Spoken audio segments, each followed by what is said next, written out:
सुप्रभात। राम ब्रह्म व्यापक अविनाशी, राम ब्रह्म व्यापक अविनाशी।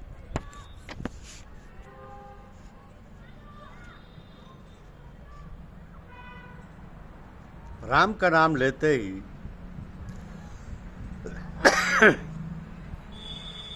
भवसागर से पार हो जाते। कौन है राम? राम ब्रह्म व्यापक अविनाशी। जो व्यापक है, चिन्मय है, कण कण में है, अविनाशी है, उसी का दूसरा नाम है राम। अस्तु ईष्ट कौन है? एक परम तत्व परमात्मा, जो उस पर निर्भर रहकर अपने कार्य में रत रहता है। समृद्धि अकारण ही उसका वर्ण करती है। वह सुखी लंबा जीवन प्राप्त करता, उसे स्नायु रोग नहीं होते, वह तनाव मुक्त हो जाता, भले आप संसार में फंसे क्यों ना हो। परलोक एवं परम श्रेय की व्यवस्था आपके लिए सुरक्षित है।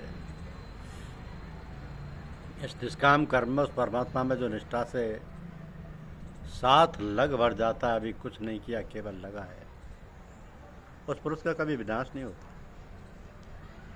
इस पथ में आरंभ का कभी भी नाश नहीं होता। आपने भली प्रकार बीजारोपण कर लिया तो परम श्रेय तक पहुंचा कर ही छोड़ता है। कामनाएं सिर्फ बाधा बढ़ डालती हैं, सत्य के अनुष्ठान को नष्ट नहीं कर पाती। अतः मानस के अनुसार एक परम तत्व परमात्मा ही इष्ट है। देवता और देवी ये दो भ्रांतियां हैं। रामचरित मानस के अनुसार एक भी स्थल ऐसा नहीं है जहाँ की पूजा का विधान हो और न पूजने वालों को ही सफलता मिली हो। लेकिन दुर्भाग्य की बात यह है कि वो हमें विरासत में मिली है और हम इसकी लकीर पीटते जा रहे हैं। दुख है कि भक्त महात्मा भी उस विरासत में पाई लकीर को पीट रहे। कहते हैं कि रामकृष्ण परमहंस जी काली की पूजा करते थे, किंतु उन्होंने यही पूजा अपने अनन्य शिष्य विवेकानंद जी को नहीं सिखाई। विवेकानंद जी के उपदेश में आप कहीं देवी का नाम नहीं पाएंगे।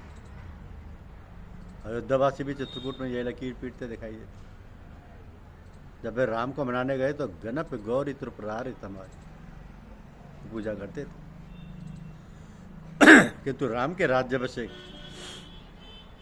और उनकी सभा के पश्चात वही अयोध्यावासी अपने बच्चों तक को शिक्षा देते हैं कि भजो प्रणत प्रतिपालक राम ही। जो प्रणत का परिपालन करते हो ऐसे राम को भजो।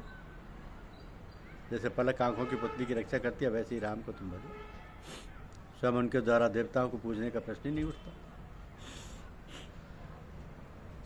जिस प्रकार आप देखते हैं गीता के ईश्वरों में श्री रामचरितमानस में गोस्वामी तुलसीदास जी ने आरंभ से लेकर अंत तक क्रम क्रम से एक परमात्मा पर ही बल दिया और उत्तरकांड के अंत में तो निर्णय दे दिया कि सोई कभी कोविद सोई रणधीरा, जो चल छाड़ भजई रघुवीरा। कई चौपाइयों में प्रस्तुत है कि कहीं वही कवि है, पंडित है, रणधीर है, जिसका मन राम में अनुरक्त। वही कुल धर्मपरायण है, नीति निपुण परम से आना है, दक्ष तथा समस्त गुणों से युक्त है। वेद का सिद्धांत उसी ने भली प्रकार जाना है जिसका मन राम में अनुरक्त है। इस पर भी न जाने क्यों लोग राम का भजन नहीं करते।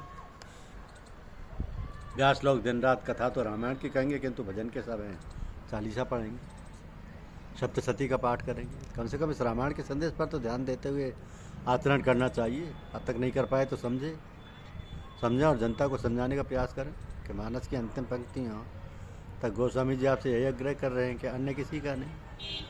रामई सुमरई गाई राम, संतत सुनई राम गुण ग्राम। राम का ही स्मरण करें, उन्हीं का गायन करें, उन्हीं के गुण समूहों का श्रवण करें।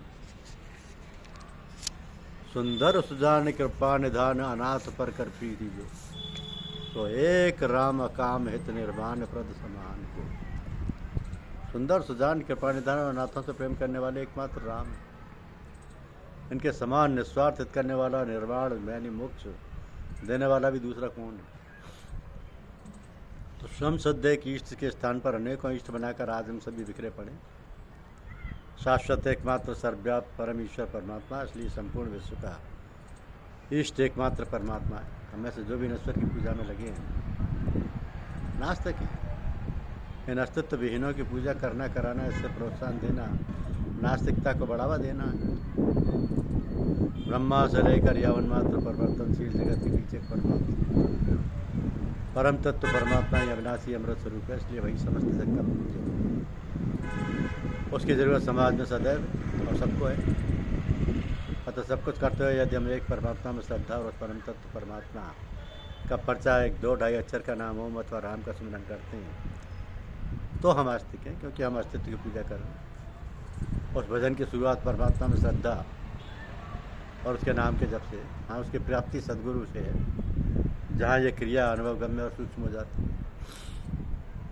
सृष्टि में भगवान एक ही है, दो नहीं हो सकते, अनेक नहीं हो सकते। वो कण कण में व्याप्त है। यदि दूसरा भगवान है तो उसके लिए दूसरा संसार चाहिए। व्याप्त होने के लिए वही प्रभु रहता कहाँ है? वो प्रभु रहते कहाँ है? अस प्रभु हृदय सत्य विकारी, सकल जीव जग दीन दुखारी।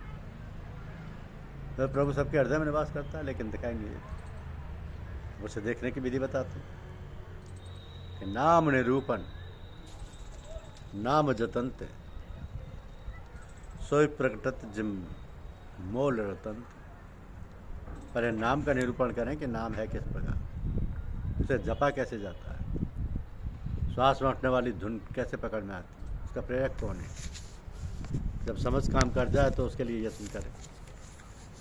खून पसीना एक करके उस परमात्मा को विदित कर लें और प्रकट हो जाएगा। वो परमात्मा एक धाम है और उसमें प्रवेश का माध्यम सदगुरु है। गुरु राखे जो को विधाता, गुरु रूठे नहीं कोई जग प्राता। यदि तकदीर फूट जाए और घोर यातना लिख दी जाए तब भी सदगुरु रक्षा कर सकते हैं।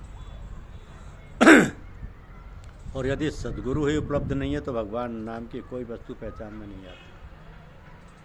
भगवान हृदय देश में ही है, किंतु यदि सदगुरु नहीं है तो उसकी पहचान नहीं।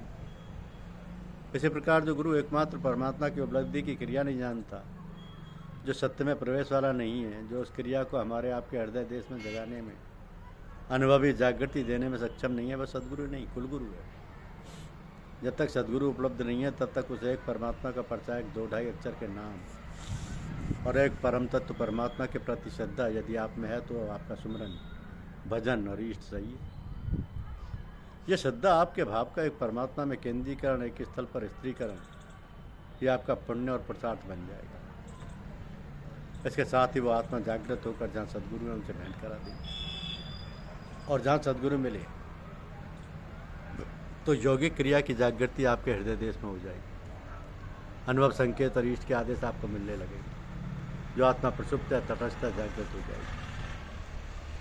ईश्वर हृदय में वास करता है, लेकिन 4-6 महीने ही किसी ऐसे तत्वदर्शी महापुरुष की सेवा, उनके द्वारा बताई गई टूटी फूटी साधना आपसे पार भर लग जाए तो वो जागृत हो जाएंगे।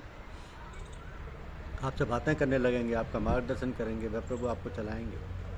उन्हीं के निर्देशन में चलकर साधक उन्हें प्राप्त करता है। न अयम आत्मा प्रवचने लभ्य, ना यह आत्मा प्रवचन से प्राप्त होती है, न विशिष्ट बुद्धि से प्राप्त होती है, न बहुत सुनने समझने से प्राप्त होती है, बल्कि लाखों भाविकों में से जिस किसी एक को वर्ण कर लेता है, जिसके हृदय से जागृत होकर उंगली पकड़कर चलाने लगता है, वही उसके निर्देशन में चलकर उसे प्राप्त करता है।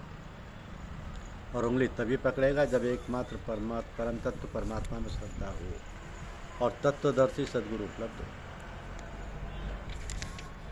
श्री परमात्मा ने नमः। जंत्र मंत्र सब भ्रम है, भूत प्रेत और देव, अड़गड़ सांचे गुरु बिना कैसे पावे भेद। अड़गड़ यही संसार है, विष और अमृत दो, मूर्ख चाहत विषय विष, भक्त सुधा में। धन्यवाद। यूट्यूब चैनल को लाइक और सब्सक्राइब अवश्य कीजिए। शुक्रिया।